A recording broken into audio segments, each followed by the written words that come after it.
E a aventura da gente de hoje vai ser em Piranhas.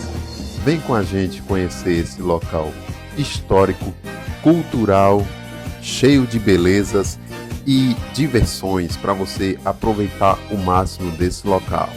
Vem com a gente! Bem, galera, Piranhas ela é uma cidade do estado de Alagoas e fica a aproximadamente 200 quilômetros de Aracaju, capital do Sergipe. Mas antes de tudo, se esse vídeo te ajudar de alguma forma, eu te convido a se inscrever, dar aquele like e ativar o sininho de notificações. E no primeiro dia, galera, nós visitamos a igreja Nosso Senhor do Bonfim, onde fica o mirante principal da cidade, onde de lá você consegue ter uma vista deslumbrante de toda a cidade. Você consegue ter uma visão privilegiada de toda a cidade, lá da parte alta. É uma igreja onde você terá que subir mais de 300 degraus para poder chegar ao topo dela. Mas eu te garanto, galera, que vale a pena o esforço. Vale a pena você subir lá e ter essa visão maravilhosa lá de cima. Mas já vai a primeira dica aí, galera. Vocês podem subir na parte da tarde, onde o sol não é tão forte, pois o sol na cidade ele chega a ser muito forte e o calor é muito grande. Por isso, se você for no finalzinho da tarde, você pode ir e aproveitar não só o sol um pouco mais frio, como também ficar lá até o pôr do sol e ter essa vista deslumbrante de toda a cidade. Garanto, galera, a subida vale a pena o esforço, porque este pôr do sol, vejam que maravilha este pôr do sol.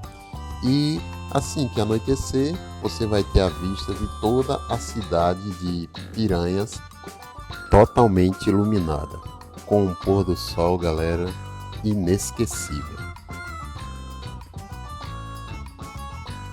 E já no dia seguinte, galera, nós fomos visitar a Casa do Patrimônio, onde tem um acervo diversificado em miniatura das diversas embarcações que tinham na época. Você pode visitá-la gratuitamente, não vai pagar nada para entrar e também não precisa agendar horário. Volto a repetir, se você gosta de conteúdo histórico, vale a pena dar fazer uma visitinha ao local.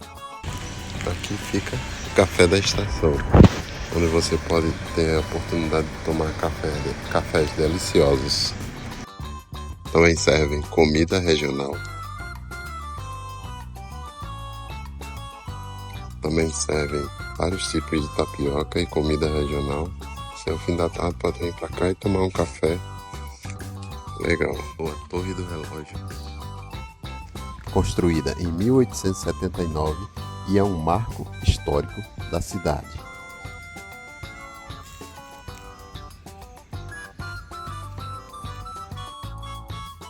Aqui, pessoal, fica o centro gastronômico da cidade de Piranhas, onde tem uma série de bares e restaurantes, né, para você fazer suas refeições. Isso funciona à noite. E para quem vai viajar com crianças também, tem muitos pontos atrativos. Tem variados brinquedos, isso todos eles pagam à parte, né? Mas é um local muito aconchegante e divertido, onde a sua criança vai poder aproveitar bastante, pois ela é repleta de lojinhas com muitos presentes, brinquedos, para você passar toda a noite. Também existem vários restaurantes espalhados por todo o espaço, né? Onde você vai poder aproveitar a diversidade das comidas nordestinas, né? Aqui também temos um pátio onde algumas noites acontecem shows musicais. No dia seguinte, descendo mais um pouco, próximo do centro gastronômico, tem o restaurante Flor de Cactos, onde você vai ter essa vista deslumbrante de toda a cidade. Você vai poder contemplar a beleza do Rio São Francisco, né, da parte alta da cidade, onde se chama Piranhas Nova, né, ali é o centro histórico, ali embaixo fica logo abaixo do centro histórico, e aqui está a segunda escadaria que dá acesso também ao centro da cidade. fazendo uma caminhada por dentro da cidade, você vai poder verificar várias casinhas coloridas, muito com um charme todo especial. Casinha cheia de casinhas coloridas, pelas ruas muito da cidade. charmosas. A escadaria é péssima, não dá pra ver, agora. Um jeito de cidade do Lá ao interior. fundo, Muito Lá aconchegante, muito acolhedor. Francisco. Você não vai se arrepender de também fazer uma caminhada. Aqui à noite nós fizemos uma caminhada pelo centro, onde ainda estava todo ornamentado para o Natal e Ano Novo, né? Por isso estava colorido com esses enfeites. Aqui vai a nossa segunda dica, a dica de pousada. Essa é a rua da nossa pousada, onde fica no centro histórico de Piranhas. O nome da nossa pousada é Pousada Lua Rosa. Uma pousada simples, mas bem interessante no custo-benefício, né? Agora a gente vai fazer o tour pelo nosso quarto, né? A filmagem não ficou muito legal. Porém, galera, esse foi o nosso café da manhã, né? Já venho destacar que é um café da manhã delicioso, né? Aí vai reforçando a questão de custo-benefício, pois o café da manhã já está incluído na diária.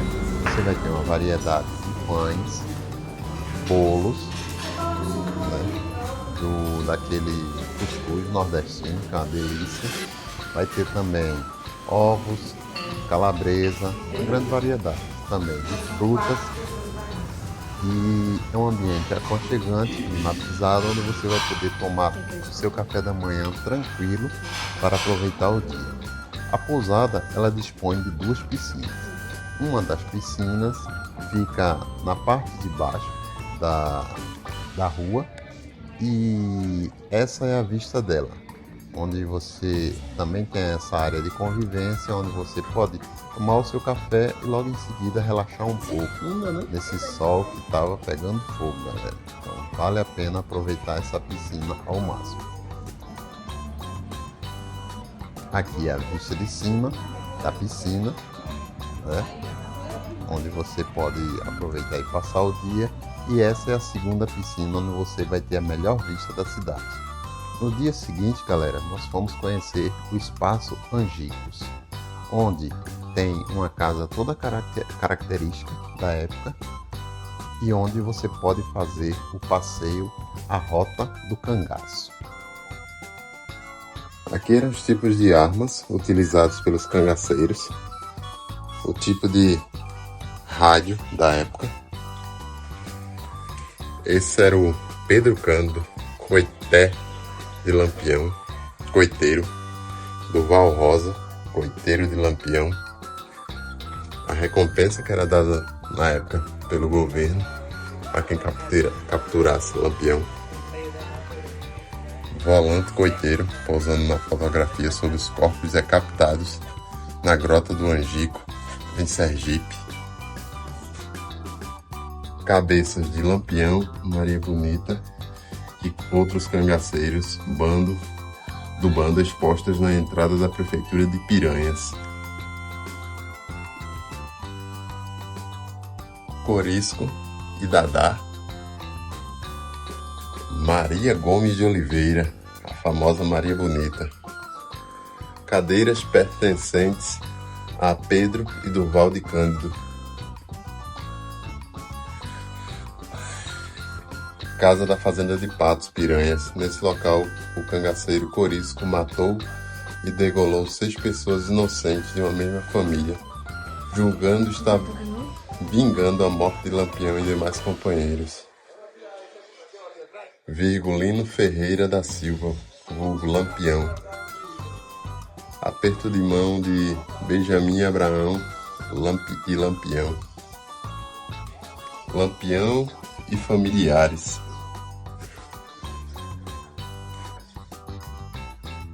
João Bezerra da Silva, comandante do último combate de Lampião.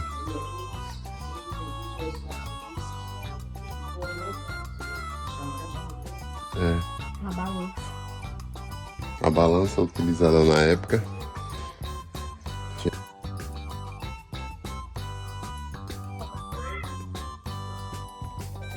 Os potes de água. todos os objetos característicos da época.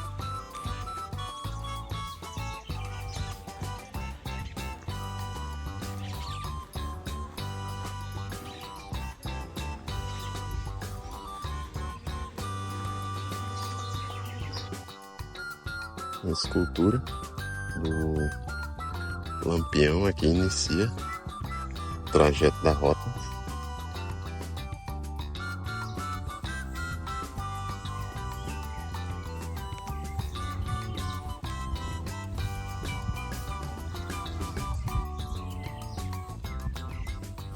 Responsável para vocês até a Grota do Angicos. Nós estamos aqui no estado de Sergipe, no município de Canidé de São Francisco, certo? Essa trilha que a gente vai caminhar agora, ela não foi feita por Lampião e seu bando. Ela foi feita pelos policiais que foram pegar Lampião. 50 policiais que eram comandados pelo tenente João Bezerra. Eles passaram aqui na madrugada do dia 28 de julho de 1938, na madrugada chuvosa, com Pedro e Duval, que eram coiteiros de Lampião. Coiteiros eram pessoas que davam abrigo aos cangaceiros, eram empregados dos cangaceiros. Tanto o Pedro como o Duval, que eram irmãos, eles eram vaqueiros dessa fazenda, eles criavam animais dentro dessa fazenda, cabras e vacas. Então a polícia descobriu que eles estavam levando comida, munições e até máquina de costura para Lampião bordar na Grota dos Angicos. Então eles pegaram dois e subiu com eles aqui torturando, tá? A tortura foi mais psicológica, ameaçando principalmente a mãe dos dois, que chamava Dona Guilhermina. Não existia trilha, era tudo mais fechado. Os dois coiteiros iam na frente, os policiais iam atrás. Essa área pertence hoje ao governo do estado de Sergipe e é uma reserva ambiental protegida pelo MONU, Monumento Natural da Grota do Angicos, que foi um órgão criado pelo próprio governo do estado para preservar essa área, certo? Nós estamos aqui também no bioma da Caatinga, bioma esse que os próprios cangaceiros usavam como farmácia natural, certo? Por favor, o lixo que adquirir não joga no meio da trilha, tá bom? A trilha de volta dá mais ou menos 1,8 km e de volta. A dificuldade da trilha é pedras soltas ao longo do caminho, tá? E também o caminho é irregular. Cuidado para não pisar em falso, então pedras soltas somente quem está de sandália. Vamos lá.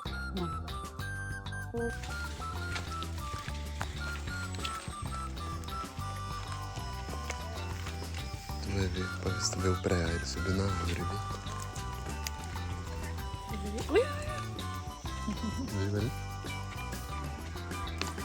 Bom pessoal, chegamos aqui na metade do caminho, certo? Agora nós vamos subir a parte pior da trilha, que é essa ladeira a 150 metros até o alto das pedras.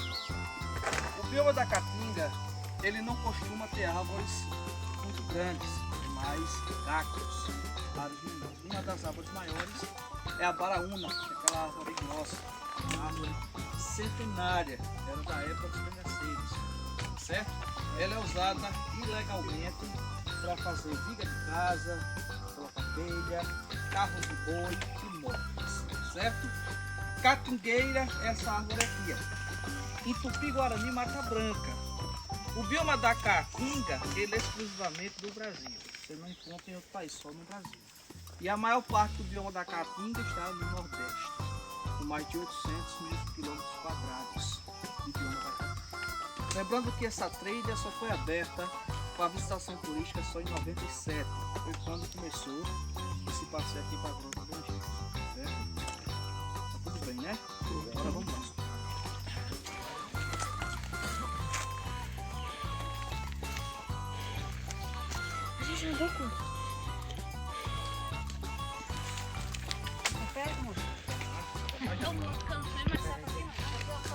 Cansado já, mal chegou ainda e já estão morrendo os dois, perdendo pro velhinho aqui.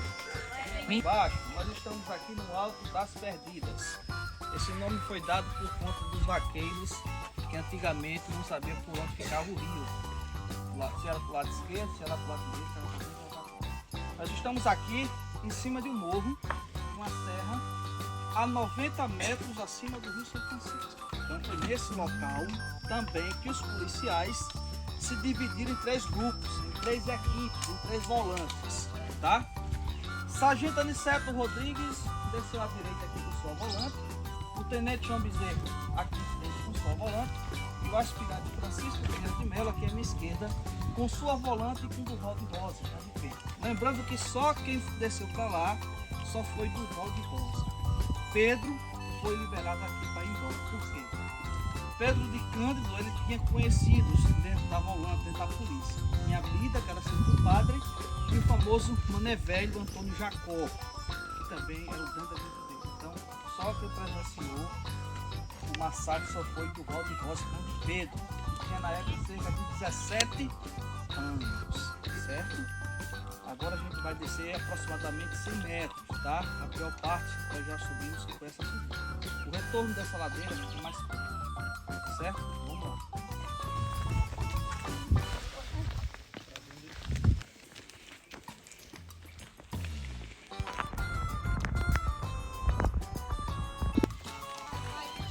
Tá vendo?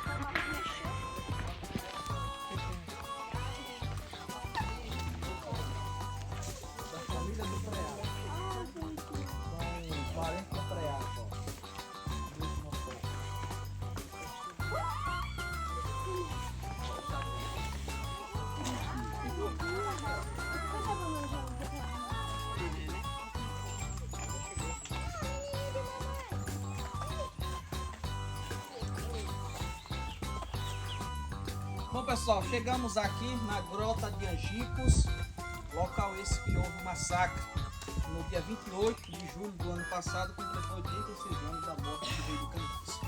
Grota é um riacho seco, é um riacho temporário.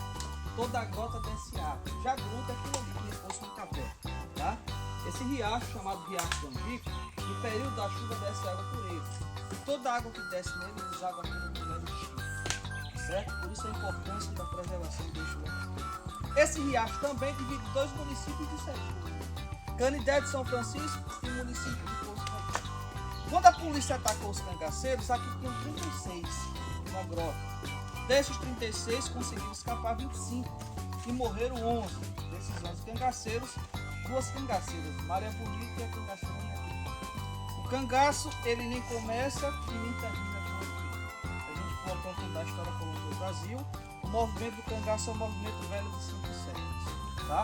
Já Lampião, ele entrou nesse movimento já em meados do século XX. Virgulino Ferreira da Silva, vulgo Lampião, nasceu no dia 4 de junho de 1897, só foi registrado como depois, em 1898. Nasceu em Pernambuco, Vila Bela, atual Serra Talhada. Teve 9 irmãos e seus pais se chamavam José Ferreira e Maria Alves. No início de 1916, Lampião começou sua primeira intriga com seu vizinho de terra e amigo de infância, por nome do coronel José Saturnino, na fazenda Maniçoba, município de Serra Talhada. Naquela época as fazendas não tinham divisão de cerca, e era comum o vizinho transitar por dentro da fazenda do outro. E certa vez, o José Saturnino ele colocou trabalhadores no seu terreno para ajeitar por plantios. Então o irmão de Lampião, por nome de Antônio Ferreira, começou a amedrontar os trabalhadores de José Saturnino com o cavalo, e um deles pisou por cima. Então José Saturnino foi em casa, pregou uma arma por nome de Parabelo e começou a atirar contra Antônio Ferreira e Antônio Lampião, que acertou um tiro de raspão na região do quadril de Antônio Ferreira. Antônio Ferreira foi caso nos outros irmãos. Para se vingar de José Saturnino, se juntou Lampião e 2 irmãos dele, Ezequiel e Divino Ferreira, e começou a roubar Zé Saturnino, chocalhos de vaca, cabras e ovelhas. Então Zé Saturnino se viu acuado.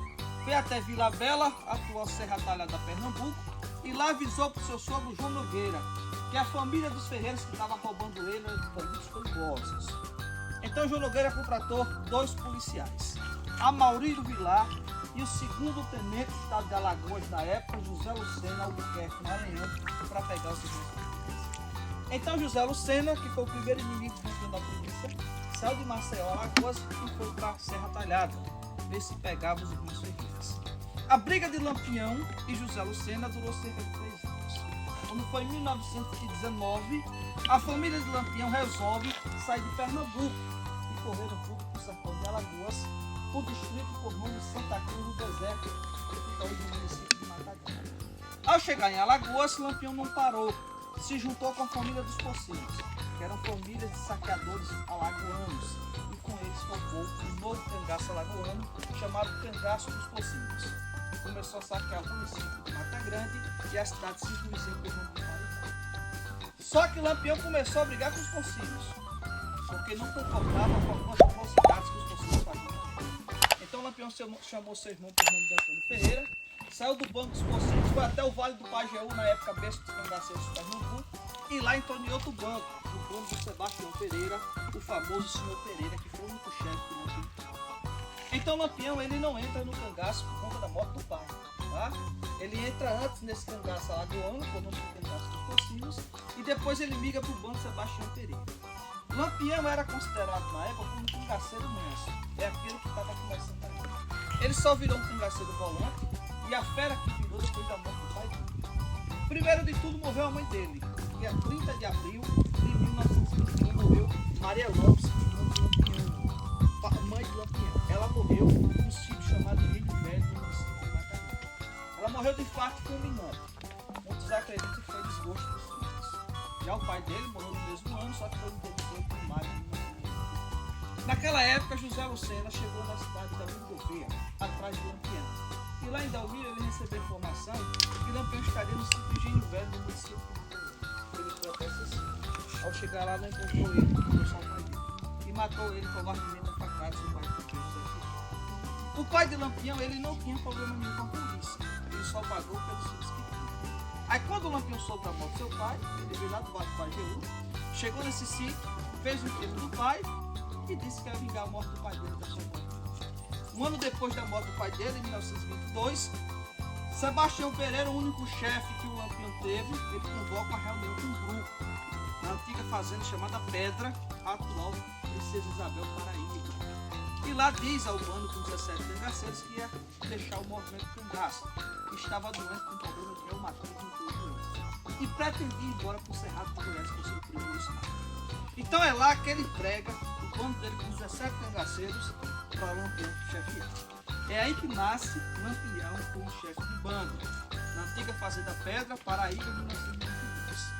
Um ano depois, em 1923, Lampião fez seu primeiro roubo como chefe, que ficou marcado até hoje na história do cangaço. Ele roubou uma baronesa por nome de Joana Santos de Siqueira Ferreira Torres. Ela morava na cidade de Água Branca, Alagoas. Ele havia mandado um recado para a Joana pedindo a ela dinheiro emprestado. Então ela mandou um recado para Lampião dizendo a ele que o dinheiro que ele mandou pedir a ela, ele ia comprar de bala, para descontar o couro na cabeça. Então Lampião o que fez? Chegou na atual cidade de Bom Conselho, Pernambuco, ficou hospedado com uns cangaceiros e mandou uns na frente. Eles começaram a rondar a cidade de Água Branca, de uma brecha, entrou 2 cangaceiros para até a filha. Eles compraram esteiras de palha e pintaram vermelho. Pegaram as esteiras, começaram a pintar de vermelha e fez que nem fosse uma rede. Colocou um pau de um lado e outro, uma ponta e outra. Fez no seio que nem fosse uma rede. Colocou armas dentro que nem fosse corpos. Encenou o funeral para poder entrar na cidade de Água Branca. Cada cangaceiro pegava uma esteira e saía com ela pendurada, uma frente e outra atrás. O pessoal pensando que era corpos, deixando que era armas. Encenando o funeral e cantando música assim. Então os cangaceiros, quando Lampião foi até a delegacia da cidade, chamou o delegado. Disse ao delegado que ia da delegacia para fazer um corpo de delito nos corpos do funeral. Então o delegado confiou no Lampião. O que eles fizeram? Os cangaceiros pegaram o delegado e os policiais, soltaram os presos que estavam dentro da cela, deram aos presos os cangaceiros armas para ajudar ele a saquear o comércio de Água Branca. Eles pegaram o delegado e os policiais prenderam. Uns foram roubar o comércio de Água Branca e Lampião se juntou com os cangaceiros e foi na casa da baronesa. Roubou ela ouro, prata e dinheiro. Só que Lampião não matou a baronesa Joana, humilhou, pegou na mão dela e saiu desfilando de mãos dadas pelas ruas de Água Branca. Então esse fato começou a sair nos 2 melhores jornais da época do Nordeste, que era o Diário de Pernambuco e o Jornal do Recife. Era aí que a fama de Lampião começava a crescer. Em 1926, teve o quase encontro de Lampião com o Padre Cícero. Muita coisa de Lampião para tá? O Padre Cícero nunca chegou a se encontrar com o Lampião. Teve só o quase. Naquela época, vinha pelo Brasil, Sul e Sudeste, e caminho do Nordeste, o movimento beneditino da Coluna Prestes. Então, preocupado, Arthur Bernardes, que era o presidente da República da época, mandou uma ordem que cada estado do Nordeste fosse feito batalhões militares para enfrentar a Coluna Prestes. Na terra do Padre Cícero, Romão Batista, Juazeiro do Ceará, coube a fazer esses batalhões Dr. Floro Bartolomeu da Costa, que era amigo do Padre Cícero, deputado federal e assessor do Padre. Ele fez o famoso Batalhão Patriótico paramilitar com 800 militares. Então ele mandou um recado para o Bartolomeu Castro Bernardes que mandasse armas legalizadas, que ia dar a Lampião em seu bando. Ele ia convocar Lampião para ir a Juazeiro para enfrentar a coluna Prestes. Ele manda um recado para Lampião, Dr. Floro Bartolomeu da Costa, dizendo a Lampião que fosse até Juazeiro que o Padre Cícero queria conversar com ele. Lampião se compadeceu com o recado e apareceu no dia 4 de março de 1926. Ao chegar lá, ele pergunta aonde estava o Floro Bartolomeu da Costa. E a pessoa lá disse: infelizmente, o Floro Bartolomeu se encontra doente no Rio de Janeiro. Aonde ficou por lá e acabou morrendo por racismo. Então coube a receber Lampião e Juazeiro, a família Buquerque, que era muito chegada ao Padre Cícero, e também o secretário do Padre Cícero, o sírio-libanês Benjamin Abraham. E lá a proposta foi feita: você foi chamado para enfrentar a coluna Prestes. Nós vamos dar patente do capitão senhor, armas, dinheiro. Você que ele aceitou, pegou a arma, a patente do capitão e saiu para a coluna Prestes junto ao batalhão patriota. Por que eles queriam que Lampião enfrentasse a coluna Prestes? Porque a coluna Prestes, ela vinha com os hereges a caminho de Juazeiro para derrubar o Padre Cícero, que submeteram ao movimento. Então o intuito de convocar Lampião para Juazeiro foi esse, só para enfrentar a coluna Prestes. Lampião combateu a coluna Prestes? Não combateu. Teve só o famoso entrevero, um arranca-rabo, na fazenda Cipó, Pernambuco. Lampião estava instalado nessa fazenda e ele viu a coluna Prestes passando por longe, só que ele pensou que era a polícia. E começou a atirar contra a coluna Prestes. Enquanto atirava, Lampião gritava: aguenta, tira o macaco! Aguenta, tirei macaco! Do qual chamava os policiais.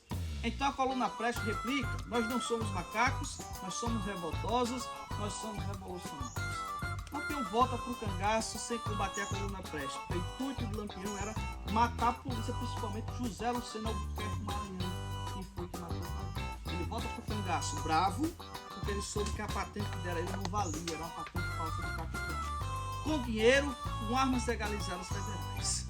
Em 1927, o bando dele, a pedido do cangaceiro de Marcelon, eles resolvem invadir Mossoró, no Rio Grande do Norte. Só que lá o buraco foi mais embaixo, a população se preparou e recebeu os cangaceiros à bala. Lá morrem 2 cangaceiros, Cochete e Jararaca, que ficou baleado por uma semana e depois a população enterrou ele vivo. Todo ano, no mês de junho, em Mossoró, Rio Grande do Norte, tem uma peça teatral chamada Chuva de Bala no País de Mossoró, que é referente a esse acontecimento. Já o Jararaca, que foi enterrado vivo pela população, é tido lá como cangaceiro que virou santo. Aliás, ele é de finados, a cova de Jararaca é a mais visitada de Mossoró. Em 1929, Lampião conhece Maria Bonita, na antiga fazenda Malhada da Caiçara, que é o município de Paulo Afonso, Bahia, capital da energia. Em 30, ela entra para o grupo. Maria Bonita já era casada com Zé de Miguel. Eles acabaram se separando. Depois de separada, Lampião conheceu Maria Bonita. Então Maria Bonita foi a primeira mulher a entrar no cangaço. E ela entrou porque quis, tá? Por paixão por Lampião. Ao entrar ela, Lampião teve que abrir sessões com os outros cangaceiros para suas namoradas. Entrou cerca de 70 mulheres em geral no cangaço. Aí que começa a ter problemas no bando, porque houve traições que eram penalizadas por mortes e principalmente nascimento de crianças no meio da caatinga. E isso prejudicava muito o bando. Em 38, ano do massacre de Lampião, o Brasil vivia a famosa ditadura Vargas, tá? Estado Novo. Padre Cícero Romão Batista morreu em 1934. Então, deixou viúvo seu secretário, Benjamin Abraham Caliboto. O que ele fez? Benjamin ficou sem dinheiro nenhum. Ele correu até Fortaleza, chegou no estúdio chamado Albo Filme e disse: Ademar Albuquerque, você tem uma máquina em Kodak muito boa, recém-chegada dos Estados Unidos. Eu quero essas máquinas suas porque eu quero entrar no bando do Lampião, porque eu quero divulgar vídeo e foto da vida ímpar do cangaço no meio da capital. Ele disse: você tá doido, não se preocupe não. Então ele conseguiu pegar máquinas Kodaks, Incas, com cerca de 35 milímetros, entrou em 36, passou um mês dentro do bando do Lampião, de maio a junho de 36, divulgando vídeo do Lampião dançando, bordando e mostrando a língua para fora, mostrando o punhal de 80 centímetros, de Maria Bonita penteando seu cabelo, eles usando Luiz Henrique Roche, perfumes importados de Paris, e Benjamin começou a divulgar no Nordeste esses vídeos e fotos. Então acabava queimando Getúlio Vargas, porque era que nem fosse um país sem lei. Então Getúlio Vargas viu que o negócio estava piorando para ele, então ele mobilizou as volantes interestaduais do Nordeste, enviou armas de guerra como Bergmann 9mm, Hotchkiss, Royal e fuzil Mauro de Então Lampião teria chegado aqui no dia 23 de julho, 38, do meio-dia para tarde. 4 dias depois, dia 27, ele chamou Pedro para vir aqui na grota. Pedro veio. E ele mandou Pedro no dia 27 de julho de 38 comprar comida em finanças para eles. Pedro morava aqui embaixo no distrito chamado Entre Montes, atual capital do Bortões. Pedro pegou um barco aqui e subiu para a terra na Feira de Piranhas. A Feira de Piranhas ficava localizada hoje onde é a cachaçaria Altemar. Ao chegar na Feira de Piranhas, Pedro se encontrou com seu concunhado, chamado Joca Bernardes, que era coqueiro já do outro amigo do Lampião do Purisco. Joca era um vendedor de queijos. Ao chegar lá, Pedro viu os queijos expostos na boca de Joca. Joca, esse queijo é para vender? Ele disse, não é para vender, esse queijo já está encomendado e eu vou mandar para Maceió para o juiz federal. Só que Pedro tinha prometido queijo ao Lampião, então ele não podia chegar aqui sem queijo. Então ele pegou os queijos de Joca Bernardes sem pagar e sem pedir. Começou a comprar comidas em grandes quantidades desde a feira. Então Joca Bernardes, com raiva de Pedro, para aí, volta na delegacia. Ao chegar lá, disse, Tenente João Bezerra está aí? Disse, não está. Se encontra em Delmiro Gouveia atrás do Lampião. Quem estava na delegacia era o sargento Aniceto Rodrigues. Então ele disse, sargento, você aperte Pedro que ele está coitando o Lampião. Ele está comprando muita comida ali na feira. Então o sargento, com esse recado, foi até o Correio de Piranhas, aonde trabalhava seu Valdemar Damasceno. E mandou ele telegrafar um telegrama e enviar para Delmiro Gouveia para o Tenente João Bezerra. O telegrama dizia assim: Tenente João Bezerra da Silva, Pedra de Delmiro, boi no pasto, vem um gente. Assina Sargento Aniceto Rodrigues. Informações codificadas. O tenente recebeu esse telegrama, se tocou e veio junto com a volante do aspirante Francisco até o Riacho Seco, que é um riacho que fica próximo das Piranhas. Então o Sargento Aniceto saiu do correio e foi até a Feira de Piranhas. Ao chegar na Feira de Piranhas, o sargento, sabendo que na Feira de Piranhas tinha muito coqueiro de Lampião, ele inventou um cochilo e começou a gritar alto na feira. Hoje aqui eu quero adquirir um caminhão com feirante, que eu quero matar um negro lá na região do Pernambuco. É uma cidade que fica mais de 100 quilômetros de Piranhas. Pedro se encontrava ainda na feira, então os coiteiros do Lampião passaram informação para Pedro. Pedro pegou o barco, encostou aqui na antiga fazenda Porquilha, subiu aqui e disse ao Lampião, olha, a macacada está indo para a Canapia na retornou para Entre Montes, onde morava na casa de Piranhas. Então o sargento Aniceto, de vez de ir para Canapia, ele pegou o caminhão e foi destinado para o centro, se encontrar com os demais policiais. Se encontraram as 3 volantes nesse riacho seco e chegaram à boquinha da noite, na antiga Lagoa da Mulata, atual Piranhas Nova. Então o sargento Aniceto ficou responsável para arrumar canoas para descer para Canapia. Eles adquiriram cerca de 3 canoas, chamaram 2 canoeiros, Pedro Bem e Joca, pegaram essas canoas, ajojaram uma na outra, passaram um caibo e desceram 50 policiais, rio abaixo, chuviscando e bebendo muita cachaça atrás de peixe e cana. Só que esses policiais não chegaram a Entre Montes, chegaram perto de Entre Montes, aqui mais embaixo na fazenda do Lança, que fica do outro lado do Rio de Janeiro. Eles encostaram essas canoas e 2 policiais foram pegar Pedro, Entre Montes, Vida e Elias Alencar. Pegaram o Pedro, trouxeram nas costumes da polícia. Ao chegar na fazenda de Irmãos, começaram a pensar Pedro. Então Pedro, rapaz, não sei onde está não. Agora Duval de Rosa, mesmo que mora aqui do outro lado aqui de Sergipe, eles sabem onde está Lampião. Pegaram o Pedro, atravessaram aqui para Sergipe. A mãe de Pedro e de Duval morava no final desse riacho, a cerca de 2 km daqui, chamava Dona Guilhermina. Eles encostaram, aí subiu para a casa da Dona Guilhermina. Pedro, Tenente João Bezerra e as filhas Francisco. Subiu os batentes da calçada. E Pedro começou a bater na porta. Duval, abre aqui a porta ligeiro.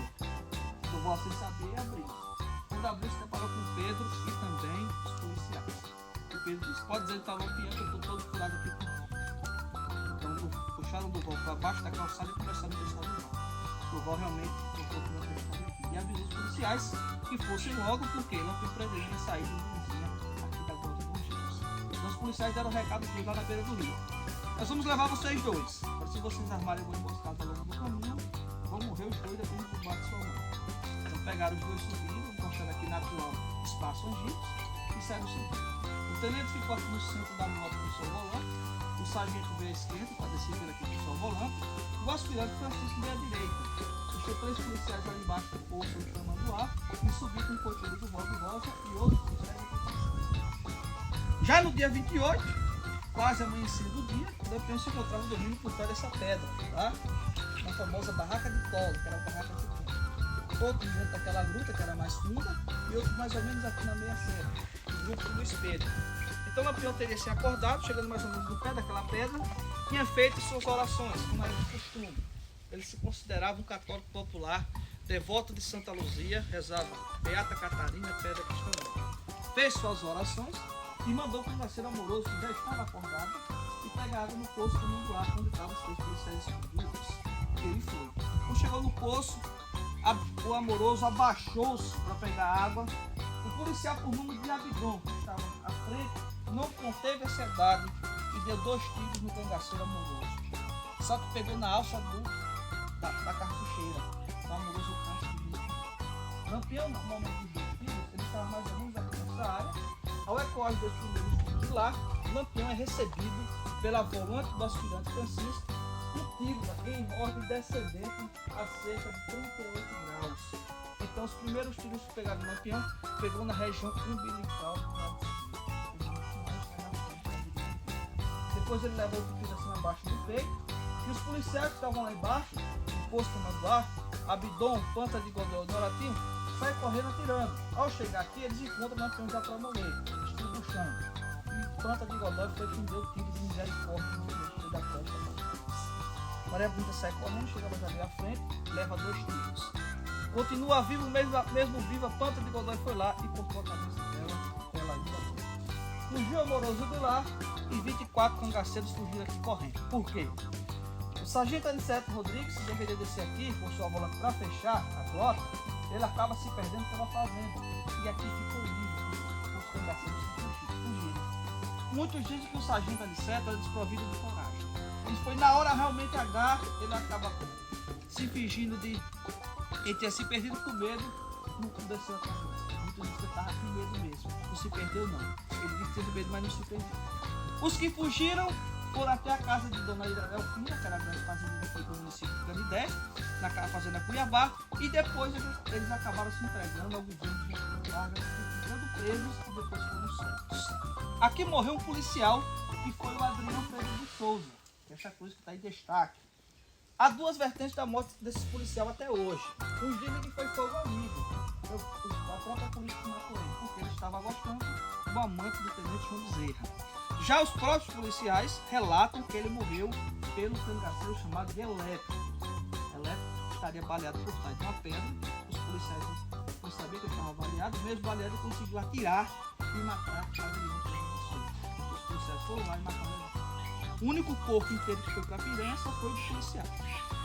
Os cangaceiros ficaram os 11 corpos aqui e as 11 cabeças foram encaminhadas à mão até o porto de Piranhas. De lá foram para a casa do tenente João Bezerra e foram colocados na caçola da casa dele. Então a mulher dele, por nome de Sinadrei, quando abriu a porta, viu aquela coisa e disse: pode tirar essas cabeças agora aqui da minha calçada. Então o seu Josias pegou as 11 cabeças e colocou no palácio vizinho, que foi o Palácio Dom Pedro II, nas escadarias do Palácio Dom Pedro II, e João Damasceno foi quem tirou aquela famosa foto. De lá essas cabeças seguem latas de querosene, um funeral macabro rumo a Maceió. Passou em Delmiro Gouveia, e Delmiro Gouveia desceu para São João do Ipanema, onde foi expostas, e chegou em Maceió. Ficou primeiro em frente à prefeitura da cidade de Maceió, e depois foi para o hospital chamado Santa Rita de Misericórdia, onde trabalhava o Dr. Lages, que era médico e também militou no hospital. Das 11 cabeças, 9 foram enterradas em Maceió. Ou está no cemitério do Caju, ou está no cemitério da Piedade de Piedade. A de Maria Bonita de Lampião, Estácio de Lima, professor de anatomia do Dr. Lages, ligou para ele e disse que levasse a cabeça de Maria Bonita de Lampião para o estado da Bahia, para o Instituto Médico Legal Nina Rodrigues, onde ele trabalhava, para aqui um suporte maior. Então a cabeça da Antônio foram para lá e ficaram lá até 69, onde foram liberadas e enterradas lá mesmo em Salvador, no cemitério popular. Lampião morreu com 40 anos, Maria Bonita morreu com 27. Ela teve 4 gestações, perdeu 3 gestações e teve uma filha, a Esperdita Ferreira, que nasceu em 1932. A Esperdita Ferreira hoje é viva, tem 92 anos e mora em Aracaju. Em 2002, ela conseguiu na justiça, pelos direitos humanos, de pegar a guarda dos crânios dos pais dela e trazer para Aracaju, onde mora. Agora, eles não relatam onde estão esses crânios. Se estão guardados em algum lugar ou se estão na casa dela. Até hoje eles não relatam. Todo ano, dia 28 de julho, se comemora a morte do Lampião, rei do cangaço. Atualmente se comemora aqui na Grota dos Angicos uma grande festa, com 2 missas campais aqui. Cada restaurante faz uma missa.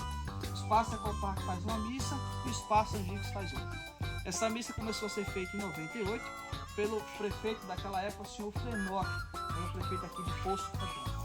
A Esperdita Ferreira não vem mais por conta da idade, ela tem 92 anos. Quem vem é a filha dela chamada Vera Ferreira. Todo ano ela comparece aqui nessa missa. O cangaço acabou com a morte de Curisco, que não se encontrava aqui no momento do massacre. Ele já alertava Lampião, dizendo a Lampião que a Grota do Angicos era uma cova de defunto, só com uma entrada só e saída só.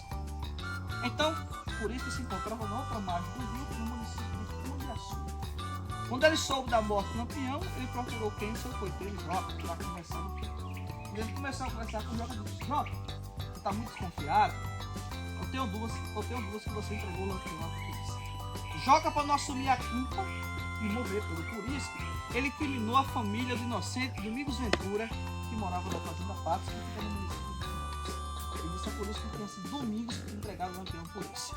No dia 2 de agosto de 38, o Curisco chega na Fazenda Patos, mata Domingos, sua mulher e mais 4 filhos, arranca suas cabeças e manda por um vaqueiro chamado João Bezerra. Você me entrega essas cabeças em sacos ao tenente João Bezerra, de Piranhas. Caso ele não esteja, entrega ao prefeito da cidade. E diga ele que faça uma fritada ou buchada com essas cabeças em memória da morte do Lampião e Maria Bonita. Ele levou até Piranhas, entregou ao tenente. O tenente pegou essas cabeças e enterrou lá no cemitério do Sítio Histórico, que fica lá na parte de cima do Sítio Histórico. Em 39, por isso foi baleado no braço pelo tenente Serrufino, esse que foi o maior matador de cangaceiros.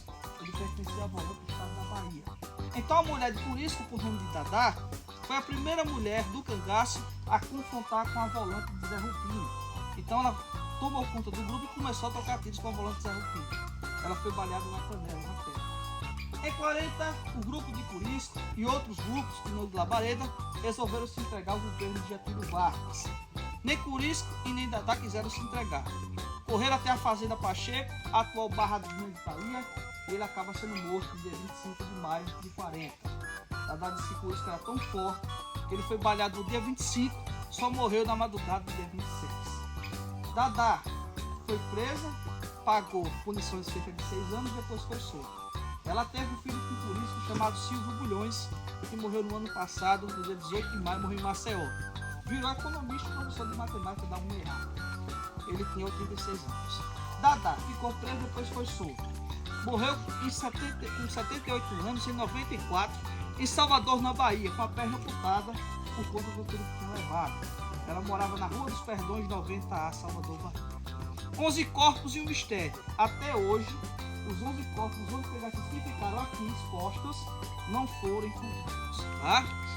Muitos acreditam que esses corpos tinham descido junto com a água e foi tudo por velho Chico. Naquela época não existia aquecimento global. Quando a chuva vinha a tromba d'água. Provavelmente os corpos desceram aqui e foi tudo por isso São Francisco. O final dos coiteiros, Pedro de Campo. A polícia dá a patente de cabo a ele como recompensa de Piranhas. Não durou muito tempo para a patente de cabo, não. Só durou 3 anos. Quando foi no dia 22 de agosto de 1941, Sabino, um desconhecido que chegou em Piranhas, acabou matando ele a facadas. Muitos dizem que foi questão de mulher, que ele era o Ricardão de Piranhas, Pedro de Campo. Já Duval de Rosa, seu irmão, virou prefeito aqui. E Poço Redondo por 3 vezes. tentou se reeleger pela 4ª vez, perdeu a eleição para Frei Enoque. Desistiu da política, teve algumas propriedades de terras, ficou muito equilibrado naquela época, o dinheiro era cruzeiro, era curso de réis. Acabou morrendo em 2007, de velhice em cima de uma cama e poço redondo. Joca Bernardes, coiteiro do Puríssimo, traidor da Caixinha. A polícia deu uma proposta a ele para morar em Maceió, receber uma patente de sargento e receber dinheiro. Preferiu ficar em Piranhas, findou morrendo sozinho, sem mulher e sem filhos, com câncer de boca, língua, em 1975 em Piranhas. Quis o destino que ele morreu pela própria boca. Então Lampião dizia que em Sergipe eu durmo de cueca, porque se estressa. Porque aqui ele tinha apoio não só de Pedro de Cândido, mas da família Félix e principalmente do governador do estado de Sergipe, o interventor Heronildes de Caxias. Por isso ele durou muito tempo no cangaço por conta dessas alianças, tanto com o coronel fazendeiro como com o político. Segundo o professor Antônio Amauri, que teve várias vezes aqui nesse local, que foi o cara que fez mais entrevistas, deu mais de 7 mil entrevistas com ex-cangaceiros e ex-policiais. Segundo ele, desses 11 cangaceiros que morreram aqui na grota, 4 até hoje não foram identificados: Moeda, Alecrim, Cochete e Marcelo. Segundo ele, esses 4 nomes que eu citei agora foram colocados só para colocar a placa não ficar em branco, tá? Então, até hoje, segundo ele, que já morreu, infelizmente, 4 cangaceiros não foram identificados, tá? Alguém de vocês tem alguma pergunta? Pode fazer pergunta. Aquele amoroso que morreu? Morreu não, ele pegou 2 tiros, até essa cartucheira se encontra hoje em Maceió, na exposição lá no Instituto Histórico de Maceió. Levou 2 tiros aqui na cartucheira e ficou deitado. Quando os 24 cangaceiros fugiram aqui, ele fugiu depois, terminou o massacre. Fugiu lá para Cuiabá, atual distrito do município de Canindé, para a casa de Dona Delfina, que era uma fazendeira rica que gostava de acolher Lampião. Tem mais perguntas, Sora? Menina? A sua explanação foi perfeita. Então, Sua narrativa foi perfeita. Então assim, Lampião combatia não para ganhar. Lampião combatia para manter o valor dele. Ele não era nenhum filósofo e não tinha tempo para isso, né? Mas o minuto que ele falava por mim pela minha vida toda. Ele deu entrevista. Os dele e o dela foram pra onde? O corpo? O corpo, as cabeças foram, os corpos ficaram aqui. Só foram as cabeças para Salvador. Estão entre os 11 desaparecidos que nem sabem. Ninguém sabe onde estão. Com certeza tá no livro. Lampião dizia que, disse na entrevista ao jornal CNN em Serrinha, Bahia, em 1928, a um jornalista: eu sofro, mas eu gozo, afinal a vida de todo mundo é assim. Sofrer e gozar. Né? Ele dizia: eu sofro, mas eu gozo. Whisky de roche, perfumes importados de Paris, como flores de amigo, 70 peças de ouro no seu chapéu, anéis de ouro. Então, ele era marqueteiro de si mesmo. Só queria fazer uma perguntinha aqui, que eu vi pelo filme, que ele era deficiente visual, ele não enxergava. Ele tinha um glaucoma no olho direito, tá? E uma troca de tiros com a polícia em 1925, ali em Triunfo, Pernambuco, ele estava por trás de um caco chamado Kipá. Então, o policial atirou com a escopeta, a bala pegou na folha do Kipá e escorregou no olho direito. Aí ele contratou alguns médicos, oftalmologista, mas não teve jeito nenhum. Ele acabou perdendo lá, depois ele começou a usar tampão do óculos. Certo? Ele morre manco de uma perna e cego de outra. Ele tinha levado o cabelo no primeiro, ele estava atrofiado. Ele morre manco de uma perna e cego de outra. Certo? Só isso, pessoal. Tem mais perguntas? Vai ter outros que vêm, outros que estão fazendo TCC, história. Fazer perguntas, tem aquele que quer dar considerado. A gente vai ter que. A gente tem que dar outros argumentos. Agora, Lampião, ele é visto mesmo como... Aqui na região bandido. Porque tem uma galera meio que idolatra, né? Fica assim, né? Às vezes, tipo, o Robin Hood, sabe? Né? Pega lá. Então, Lampião, ele combateu sobre ele, era dono do próprio. Tá certo? O que você acha que fazia com que as pessoas seguissem ele? Porque Lampião foi aquele paraquedas.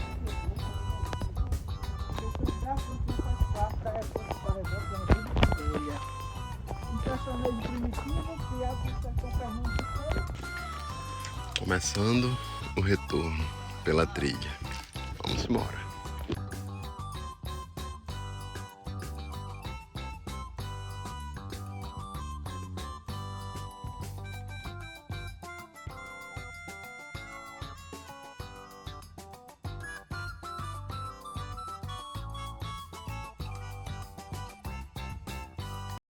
E depois dessa caminhada você vai ver que vai bater aquela fominha. E lá eles têm um self-service com uma diversidade incrível de comidas regionais, peixe, carnes, arroz, macarrão, feijão, comidas típicas da região. E eu garanto a vocês, galera, a comida estava uma delícia, não deu nem tempo de gravar.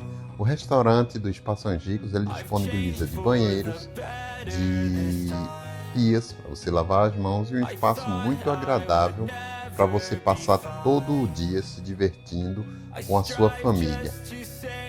Aí vai a segunda dica, galera. Reservem pelo menos para um dia para vocês passarem o dia todo lá. Na parte da manhã você faz a caminhada, a Rota do Cangaço, e logo em seguida você pode aproveitar todo esse espaço com cadeiras à beira do rio, mesas e garçons para poder estar atendendo os seus pedidos. É um espaço muito agradável onde você vai poder relaxar dessa beleza natural que fica às margens do Rio São Francisco.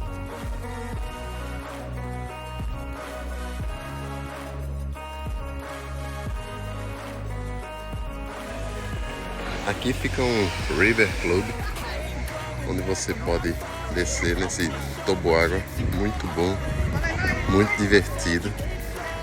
Você compra uma pulseirinha e pode passar o dia todo aqui à beira-mar curtindo esse espaço maravilhoso. Eu aconselho vocês a, quem puder, vir passar o dia todo aqui. É muito bom, muito divertido. E o nosso terceiro e último dia de passeio, galera, foi no restaurante Carrancas, onde de lá saem todos os catamarãs que faz o passeio na represa de Timbó. O passeio ele vai durar aproximadamente 1 hora, onde você vai ter a oportunidade de conhecer os famosos cânions do Rio São Francisco.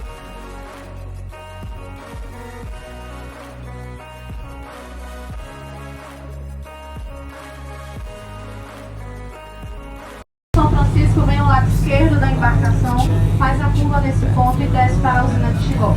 Se navegássemos sentido oeste, em 45 km, chegamos à usina PA4, que fica no município de Paulo Afonso, do estado da Bahia. O trajeto esse, se percorrido pelo menos 30 km, é sobre paredões extremamente verticalizados, que chegam a 80 metros de altura acima da usina d'água.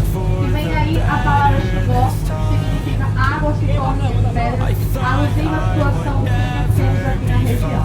Um pouco mais à frente é possível ver a entrada do cânion, o local mais bonito de todo o nosso país. Quando você vê essas imagens, você realmente viu quanto nós somos pequenos e Deus é grande. Some things are not the same as they were a year ago, but all will be okay. I move on each and every day. The past is where it stays, way back a year ago.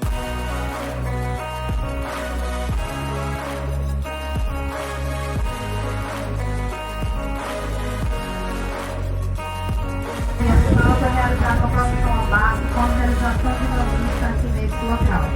Giovanni de Piero de Bernardone, mais conhecido como São Francisco de Assis, nasceu em Assis, na Itália, no dia 5 de julho de 1182 e faleceu no dia 4 de outubro de 1226, aos seus 44 anos. Essa climatização que temos aqui em nossa região. As rochas que devem cair são do tipo que absorvem e perdem temperatura de maneira rápida, causando rachadores momentos aí, fazendo a impressão de terem sido colocadas pedras sobre pedras.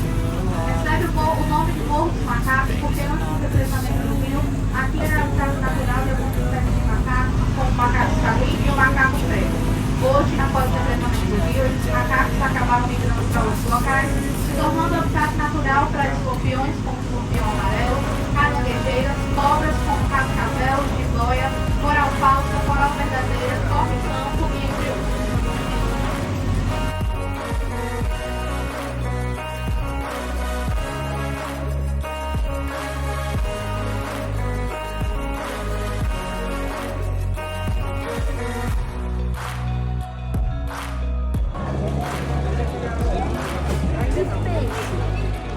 pequenininho lá no canto.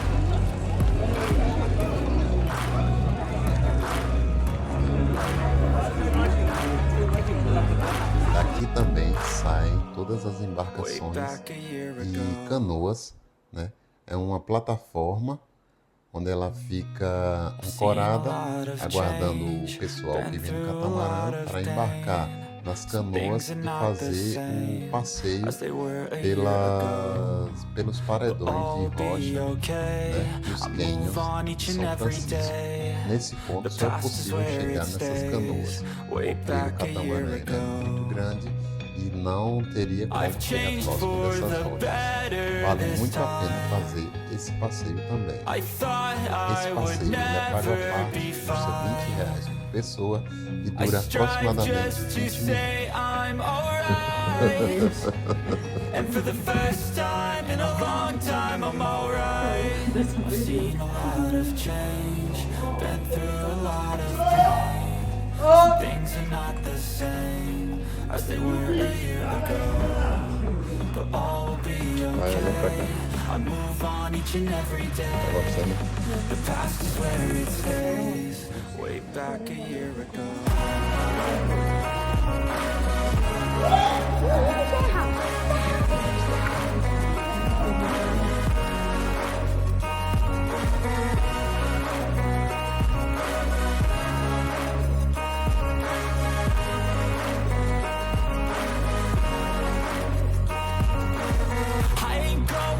I'm not falling, I'll push all my chips and call all in. I'll bet on myself, you keep stalling. I hear destiny and it's calling. I'll keep my head up high through the downs and lows, and we're all going life. Still nobody knows, but I'ma choose what's right and take what comes and goes. And ain't no one in life holding me back no more.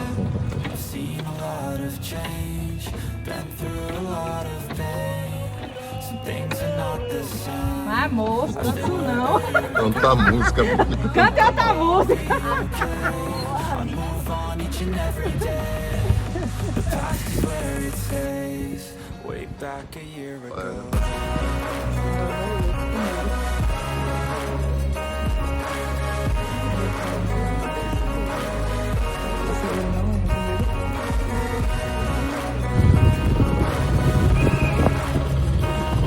Mas eu tô pra cá.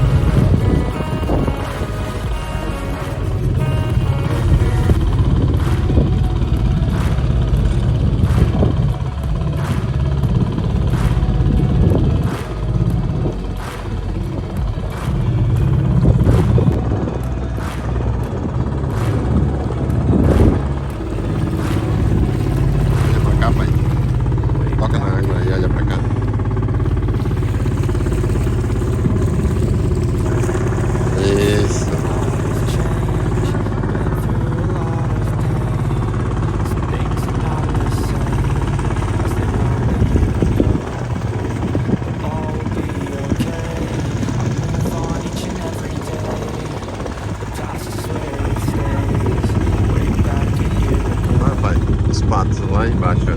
I've changed for the better this time. I thought I would never be fine.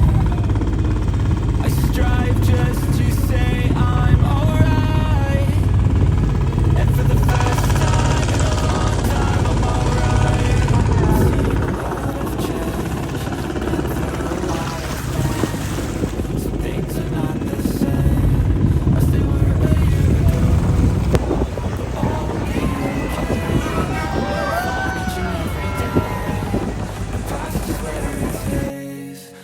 Back a year ago.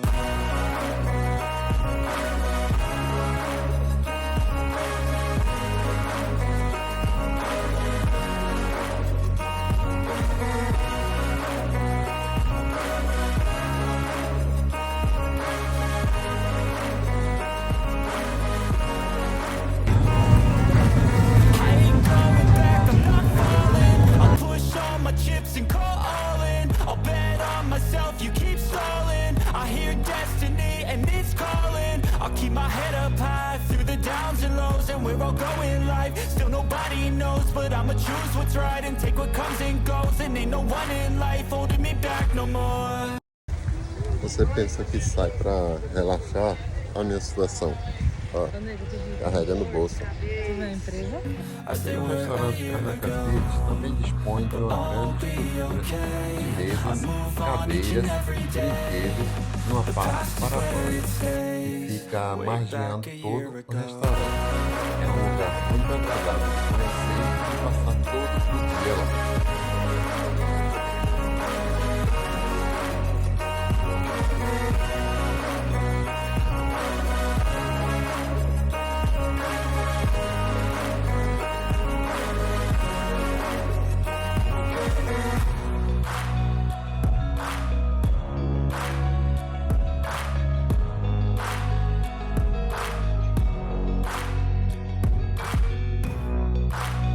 E aqui mais um pouquinho do restaurante Carnancas. Ele dispõe de uma grandiosa estrutura de apoio a todos os usuários, né? Onde você vai poder, depois de um passeio incrível, desfrutar de toda a gastronomia regional, com comidas deliciosas, saborosas e o melhor de tudo, galera. Você paga apenas uma vez e tem direito ao buffet o dia todo. Ele fica aberto até às 16 horas, e mesmo você chegando de meio-dia após o passeio ou uma hora, você pode ficar até às 17 horas e curtir à vontade. E aqui nos despedimos, galera, mais essa aventura. Valeu!